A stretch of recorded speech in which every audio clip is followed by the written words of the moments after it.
The first thing I remember after the crash was the smell. Antiseptic. Burnt rubber still trapped in my clothes. A faint trace of gasoline somewhere beneath the disinfectant and cold hospital air. I was lying in a trauma room outside Savannah with my left shoulder strapped tight against my chest and something sharp grinding every time I tried to breathe. A doctor had already explained the damage twice: fractured shoulder, cracked ribs, deep bruising across my side from the seatbelt. I only remembered parts of it. What I remembered clearly was the phone in my hand. The screen was cracked across one corner. My thumb hovered over Emma's name longer than it should have. Outside the curtain, machines beeped steadily.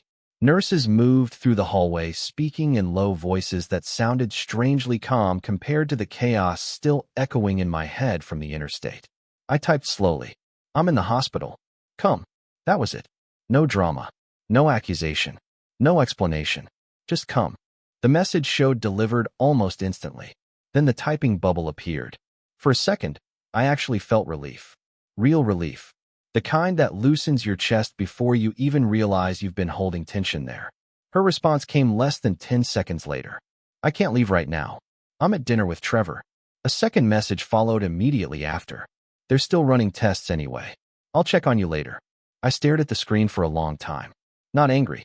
That's the part people never understand when I tell this story now. There wasn't some explosion inside me. No shouting. No dramatic realization. It felt quieter than that. Like hearing a lock click shut in another room. I read the messages again while the heart monitor beside me kept its slow electronic rhythm. Trevor. Her male best friend. The guy I'd spent the last 2 years pretending not to notice too much. The guy who somehow appeared in every story, every delayed evening, every last-minute work dinner. I remember setting the phone face down against the blanket and staring at the ceiling tiles above me. Tiny cracks in the paint. Water stain near the vent. My ribs hurt every time I inhaled. But somewhere underneath the pain, something else happened. Something stopped moving. For years, I'd been adjusting around Emma without realizing it. Explaining things to myself before I ever asked questions. Ignoring timing that didn't make sense. Accepting little changes like they were temporary weather patterns instead of structural damage. Lying there in that hospital bed, I realized I was suddenly too tired to keep doing it. A nurse came in to check my vitals and asked if my wife was on the way. I looked toward the dark hospital window before answering. "No," I said calmly. "She's busy tonight." Before the accident, our life looked stable enough to fool people. We had a 2-story house outside Charleston with pale gray siding, a screened back porch, and a mortgage that withdrew automatically every month like clockwork. Emma worked in corporate communications for a regional logistics company. I managed operations for an industrial supplier near the port. We had routines. Predictable ones. Saturday mornings meant coffee from the same place on Rivers Avenue. Sundays usually ended with grocery runs and laundry folded, while some half-watched television show played in the background. From the outside, we looked settled. That's the dangerous kind of marriage. The kind that doesn't collapse loudly. It erodes quietly while both people keep mowing the lawn and answering holiday cards. Emma hadn't always been distant. For most of our marriage, she was sharp, funny, organized in ways that balanced out the way my brain worked. I handled systems, schedules, inventory, moving parts. She handled people, conversations, appearances. Somewhere around the beginning of the previous year, small things started shifting. At first, it was harmless enough. More work dinners, networking events, client meetings that somehow stretched past 10 at night. I believed all of it because her job genuinely involved entertaining people. Besides, I worked long hours too. It felt hypocritical to question hers. Then came the smaller details. Her phone started living face down on tables. Notifications stopped making sounds. One night I reached for her screen to check the weather while mine charged in the kitchen, and she took the phone out of my hand so quickly it almost looked automatic. "Battery's dying," she said. It wasn't. I remember standing there in our bedroom, watching her plug it in beside her side of the bed, screen angled away from me. That should have mattered more than it did. Instead, I explained it away like I explained everything else. Stress, privacy, work pressure. The human mind will protect itself from the truth if the truth threatens the structure holding your life together. A month later, I noticed charges on one of our cards from a hotel in New Orleans. When I asked about it, Emma answered immediately. Conference overflow booking. The company reimbursed it already. And she was so calm when she said it that I actually felt guilty for asking. That became the pattern. Every inconsistency arrived with an explanation ready before I could fully process the question. Meanwhile, Trevor kept appearing in the background of our lives like static. Trevor helping with a fundraiser. Trevor joining group dinners. Trevor texting memes during movies while Emma smiled down at her phone. Whenever somebody joked about how much time they spent together, Emma laughed it off before I could respond. He's basically family. I accepted that too. Because accepting it was easier than stopping long enough to ask myself why my wife suddenly seemed happier everywhere except home. The morning after the crash, I woke up before sunrise with pain spreading through my ribs every time I shifted against the hospital mattress. Savannah was still dark outside the window, the parking lot wet from overnight rain. My phone sat on the tray beside me. No missed calls from Emma. No follow-up messages. Nothing. That silence bothered me more than her response had. Not because I expected panic from her. Emma had always been composed under pressure. What stayed with me was the order of things. Her first instinct hadn't been to leave dinner. It hadn't even been to call. She stayed where she was. If you've made it this far, this story clearly caught your attention. If you're enjoying it, drop a like on the video. It helps me see what kind of stories you want more of next. Let's keep going. Around 8 that morning, I called Ray Collins. Ray had retired from the Charleston Police Department 6 years earlier after 3 decades working investigations. We'd met through a vendor issue at work years before and stayed friends mostly because Ray trusted silence more than conversation. I always respected that. "You sound awful," he said after answering. "I was in a wreck." There was a pause. "How bad?" "Bad enough." I explained where I was and then told him about Emma's messages. I expected anger from him. Maybe disbelief. Instead, he only asked one question. Where was she eating? I gave him the restaurant name. Ray stayed quiet for a moment too long. "You want me to check something for you?" I stared at the hospital ceiling again before answering. "Yeah." That afternoon, he drove by the restaurant under the excuse of recognizing Emma unexpectedly. Casual. Friendly. Nothing confrontational. Ray called me 3 hours later. I could hear traffic through his truck speakers. "I found them," he said. "And they looked comfortable." I waited. Ray exhaled slowly before continuing. "When I told her you'd been in a serious accident, she didn't react the way a wife usually reacts." Something tightened quietly in my chest. What did she do? She looked at Trevor first. Not panic. Not confusion. Not concern. Trevor. Like his reaction mattered before mine did. Ray didn't add drama to it. That wasn't his style. He just described details the way investigators describe scenes after enough years stop allowing emotion into reports. "She asked if you were alive," he said. "Then she asked how bad the damage to your truck was." I closed my eyes after that. Not because I was shocked. Because suddenly everything fit together too cleanly. I came home from Savannah 4 days later with my left arm locked in a brace and a plastic bag full of prescriptions rattling against the passenger seat. Emma met me in the driveway wearing soft concern like clothing she'd put on too quickly. "You should have called sooner," she said quietly while helping carry my overnight bag inside. I watched her carefully when she said it. No redness around the eyes. No exhaustion from worrying. No signs she'd spent even one sleepless night imagining me bleeding on the interstate. Just performance. That realization should have hurt more than it did. Instead, I felt strangely calm. The house looked exactly the same as when I'd left it. Same framed beach photos in the hallway. Same coffee mug beside the sink. Same blanket folded over the living room couch. Only now everything felt staged. Like I was walking through a model home designed to imitate my marriage. Emma moved around me carefully for the next few days. She brought food, refilled water glasses, asked about pain levels. To anyone outside the house, she probably looked like a devoted wife taking care of her injured husband. But once you stop believing someone, even kindness starts sounding rehearsed. That was the week something inside me finally separated. Not emotionally, structurally. I stopped trying to protect her inside my own head. For months, maybe longer, I'd been acting like her defense attorney without realizing it. Every inconsistency got explained before she even needed to explain it herself. Work stress, miscommunication, bad timing, my imagination. After Savannah, that instinct disappeared completely. I didn't confront her. I didn't accuse her of anything. Outwardly, I stayed exactly the same man I'd always been. Predictable, calm, easy to read. But internally, I changed the way I looked at my life. At work, my entire career depended on identifying weak systems before they failed. Shipping schedules, inventory flow, vendor patterns, human behavior inside organizations. If numbers repeated often enough, they stopped being coincidences. So I started looking at my marriage the same way. Not emotionally, operationally. I noticed Emma always showered immediately after certain networking dinners. I noticed Trevor's name disappearing from conversations whenever I entered rooms during phone calls. I noticed how often Emma smiled at messages she never answered in front of me. Patterns. That word stayed in my head constantly after the crash.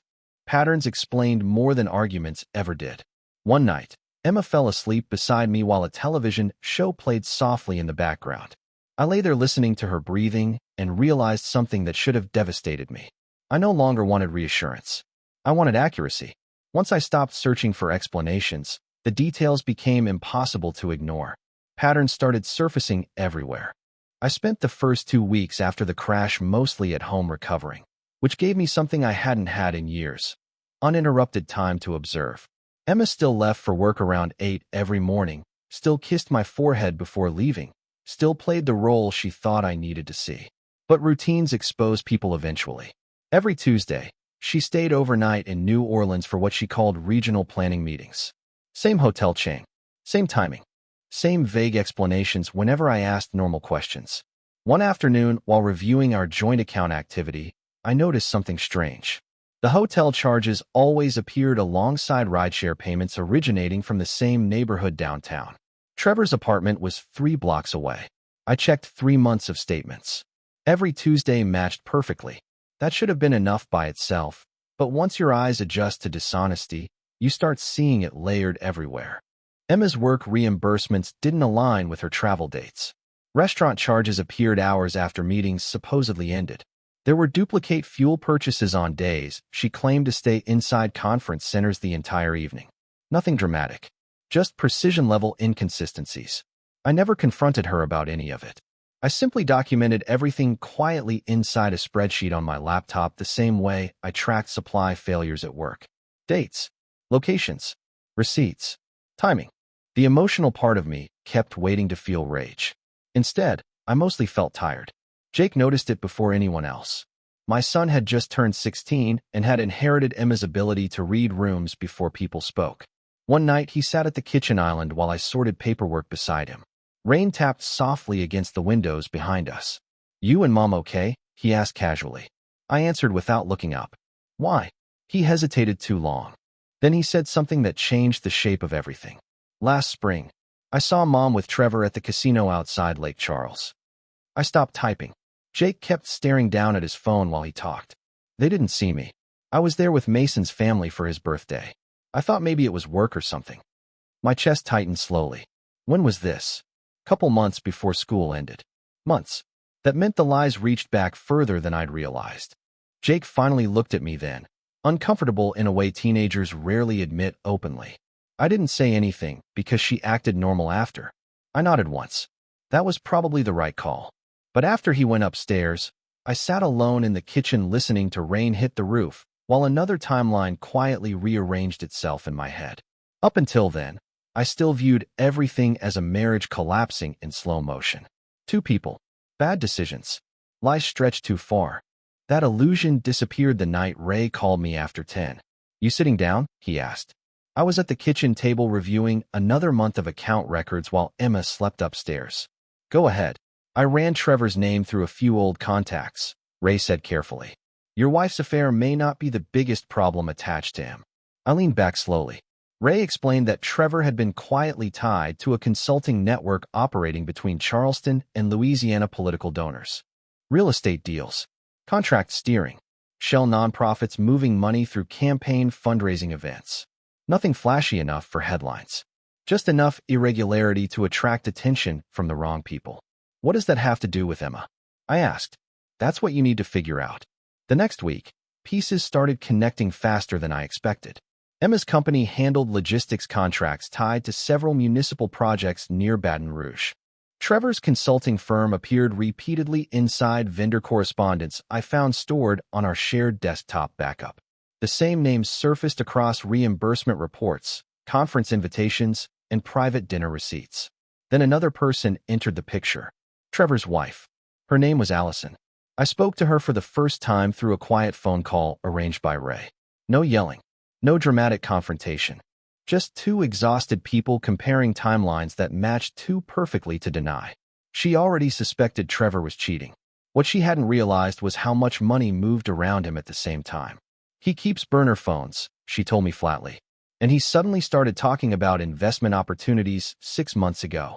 That timing matched Emma's unexplained account transfers exactly. After that, the situation stopped feeling personal. A junior employee from Emma's office reached out anonymously through a private email account 2 days later. He claimed Trevor regularly held unofficial meetings during company-funded travel events. He'd started documenting them because certain invoices looked manipulated. The employee attached photographs.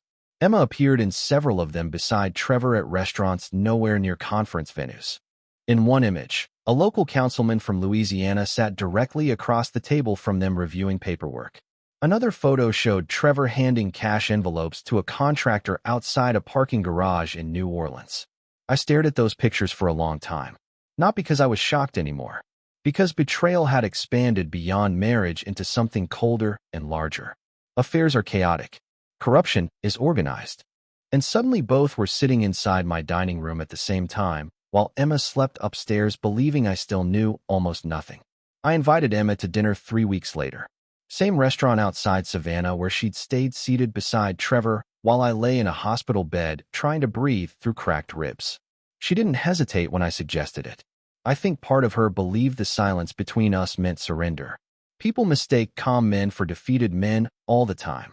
"You sure you're ready for a long drive?" she asked while getting dressed that evening. "Yeah," I answered.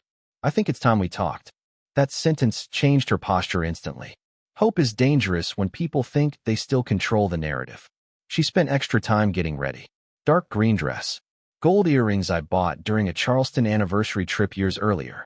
The same perfume she used to wear before all the late-night networking events began. During the drive, Emma kept trying to reopen old rhythms between us. Small stories. Light jokes. Careful touches against my arm. I answered politely without encouraging any of it.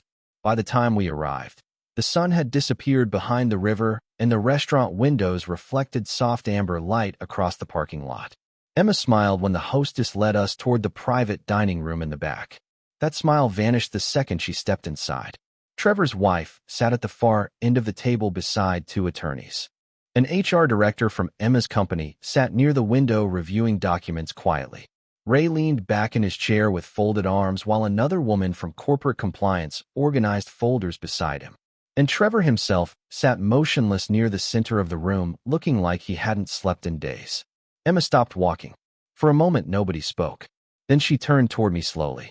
"What is this?" I pulled out my chair calmly before answering. "A complete timeline." Her face lost color immediately. "This isn't funny, Mark." "I know." She looked around the room again, searching for emotional leverage somewhere inside it. Sympathy. Confusion. Somebody willing to shift the conversation back toward feelings instead of facts. Nobody moved.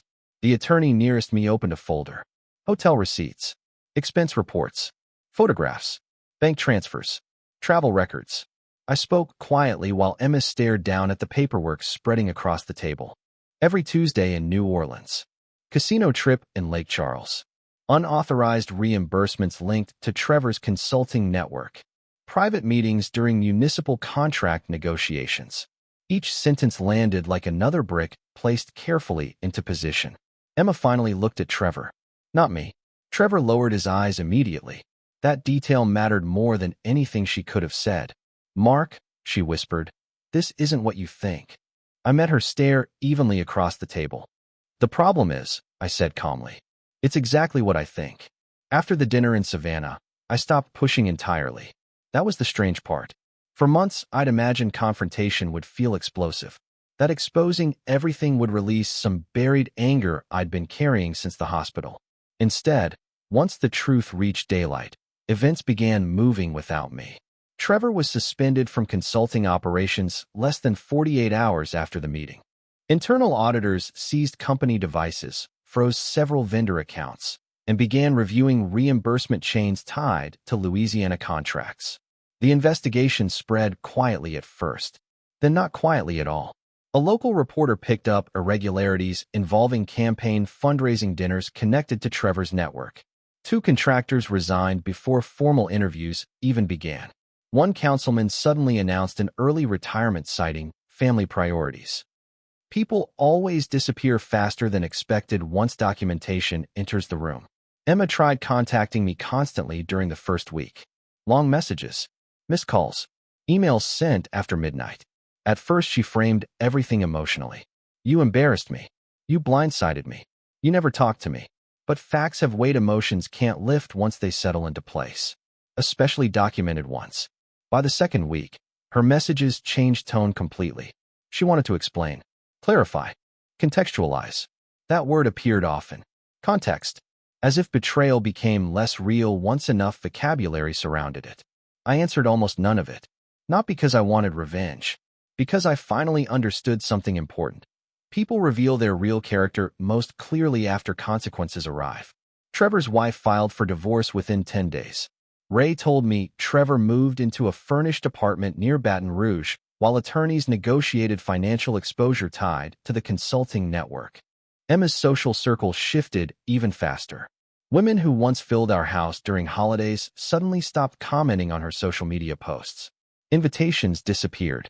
Group dinners ended quietly without announcement. Nobody publicly condemned her. That's not how adults handle scandal in Charleston.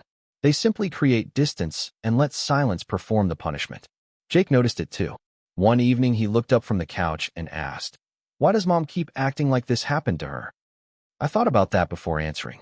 Because people usually build stories where they can still live with themselves. He nodded slowly like he already understood more than I wanted him to. Meanwhile, I kept going to work every morning. Meetings, inventory reports, shipping schedules. Normal life continued with almost insulting consistency. And that routine helped more than anything. Because eventually I realized I wasn't monitoring Emma anymore. I wasn't checking records or building timelines or replaying conversations in my head. The machinery had already started moving on its own. All I had done was stop standing in front of it. 3 months after the Savannah dinner, I moved into a smaller apartment overlooking the river. Not because I was broke. Not because the divorce forced me there. Because I no longer wanted the weight of the old house. The apartment sat above a quiet stretch of the waterfront where cargo ships moved slowly through morning fog before sunrise. 1 bedroom, brick walls, narrow balcony facing the water. Just enough space for the parts of my life that still felt honest. The first night there, I unpacked exactly 4 boxes. Clothes, kitchen supplies, work files, Jake's old baseball photos. Everything else stayed in storage. That surprised me more than the divorce itself. How quickly objects lose emotional meaning once the story attached to them dies. Emma kept the house. At some point earlier in the marriage, that outcome would have devastated me. I would have viewed it as losing something permanent.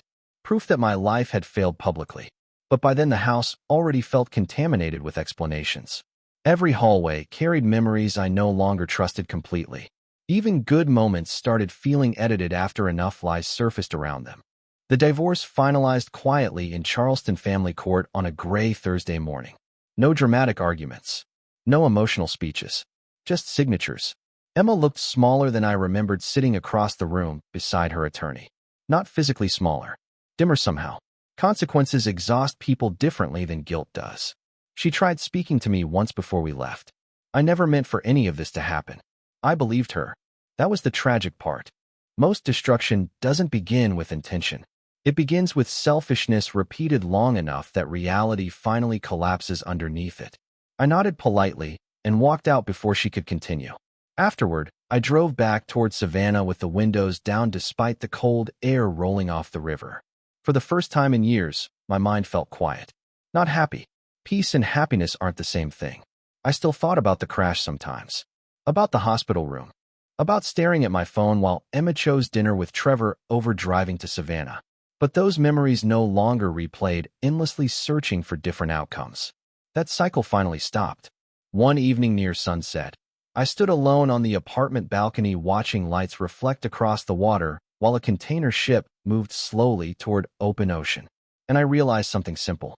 My marriage hadn't ended during the investigation, or the dinner, or the divorce. It ended the moment I understood I could no longer trust the person standing closest to me. Everything afterward had just been paperwork.